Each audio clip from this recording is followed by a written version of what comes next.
Hi, everyone. This is going to be a very different video than anything I've done before, but I wanted to talk about this because this has been on my mind since the Indy Road Course race yesterday, and I'm kind of upset by some things that happened, and I just wanted to talk about them because I don't know. I think it's becoming more prevalent. I'm gonna keep this short. I haven't uploaded on here in a while. I know, but I wanted this to reach a good amount of people because I want to get some discussion started. This isn't going to be edited or anything. I'm putting this together in an afternoon. But I have my talking points laid out. I'm just going to go. So, over the past few years, we've seen a lot more road courses join the NASCAR schedule. Prior to 2018, there were just 2. In 2018, we went to 3, and slowly we've been adding more. I think Circuit of the Americas, Road America, Indy Road. I think I might actually be missing one. Somewhere in there next year. We're swapping out a road course. We're going to Chicago instead of Indy Road. So there's a lot more road courses joining the schedule, and I think we're starting to see a dilemma at play. So here's what I wanted to talk about. There's 3 clips that I want to compare. The first one is the 2012 Watkins Glen finish. So I don't want to get copyrighted. We're not going to have any audio here, but I just want to break this down. So you guys can see my cursor, right? Yeah, great. So we have Kyle Busch here in the race lead. He's got a problem. His car's going slow, and these two, Keselowski and Ambrose, are chasing him down. Okay, Kyle goes defensive. This is where the first bit of contact happens. So Kyle Busch is way out wide. Here's Brad Keselowski on the inside. There's a slow car. That's probably getting in his head. At this point, I think Brad already has a little bit of an overlap with Kyle, but Kyle's got to stay in front here because the minute he goes behind, he's going to lose the race. So he tries to cover it off. Brad's already there. They touch. Whatever. It's NASCAR. Contact happens. It's hard racing. Ambrose then has to chase down Keselowski. So he's all over the back bumper, and they're both racing very respectfully. I mean, Ambrose didn't dive bomb Keselowski out of nowhere into the chicane. At no point is Ambrose going to wreck him. At no point is Brad going to wreck him. Only one car gets wrecked this entire time, and that car was having to be as aggressive as possible to hold the lead, so it's understandable. Again, right here, Ambrose is sending it. He's sliding all over the track. He's going as hard as he can to try and get this win. He's going for his second win in a row. There's a little bit of contact there, but it's NASCAR. That happens. They're racing for the win. This is the last lap. They're going to touch again in just a second here. Brad's going to give him a shot and try and get it back. This is good, hard racing. This is what NASCAR on road, I think, should be. I think a lot of people would agree. This is what it should be. Good, hard racing between two guys going for the win and not giving an inch. Ambrose is sliding up in front of him. Brad's got to drift it off the last corner. It's great. This is great stuff, and I love it. Then we're going to flash forward a couple of years to 2018. Oh. So we got the battle here between Jimmie Johnson and Martin Truex Jr. Truex is not in danger of not advancing, and Jimmie Johnson is. But more importantly, Jimmie is a veteran, and he wants the last win of his career. So he's chasing down Truex. He's chasing him down. Everything's very clean this entire lap until Jimmie gets a great run through the chicane. He's got a huge launch into the third and fourth turns of the oval, and Jimmie's like, he's got to go. Keep in mind, Martin Truex Jr. is not in danger of not advancing in the playoffs. Jimmie Johnson is going for his last win of the career. I think he knows that this is going to be one of his last shots to ever win. So what does he do?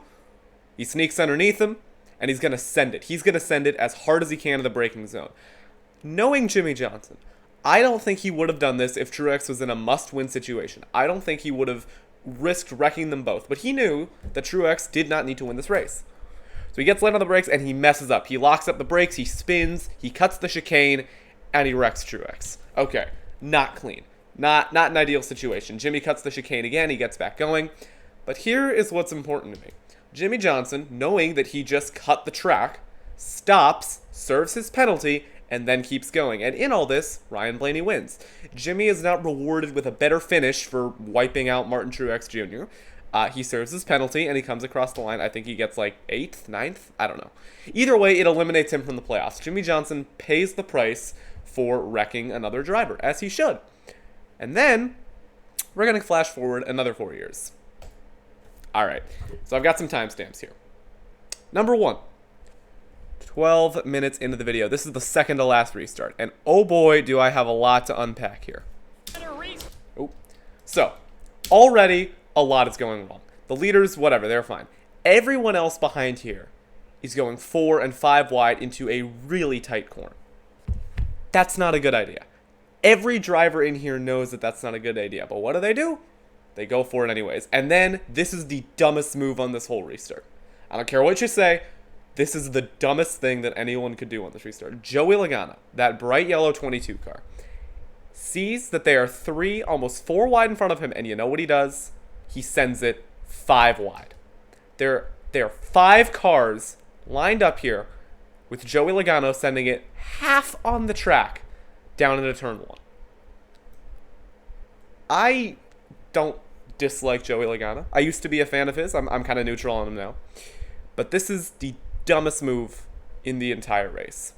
There is no way he's making this corner. He slams into Truex. He slams into Dillon, who gets into Briscoe, who wipes out Kyle Busch. They keep wrecking. That sends Bubba Wallace through the grass. And then more stuff happens up at the front. That was dumb enough. Watch William Byron, though. Watch Byron in this white Chevrolet.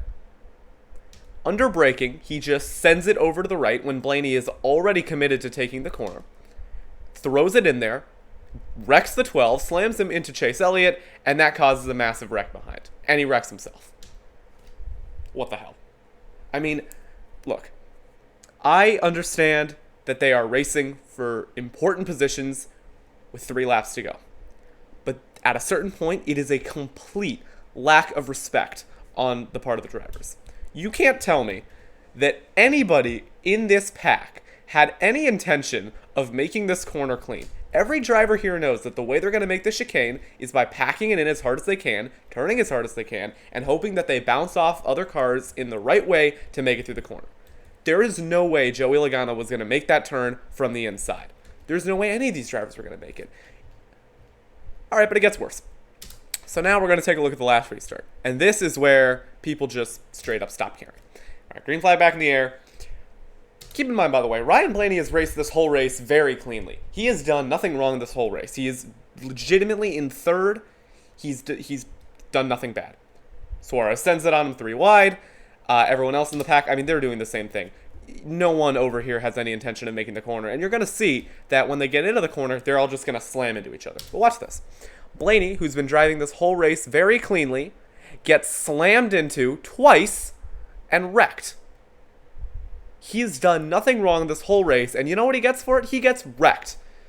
His car gets destroyed. Well, he doesn't get destroyed, but his race is ruined. He goes from 3rd to 26th. He's done nothing wrong all race, and he gets wrecked for it. And this is what gets me a little bit upset. Ryan Blaney has done nothing wrong, and he gets shoved off the track, and his entire race gets ruined. Come on.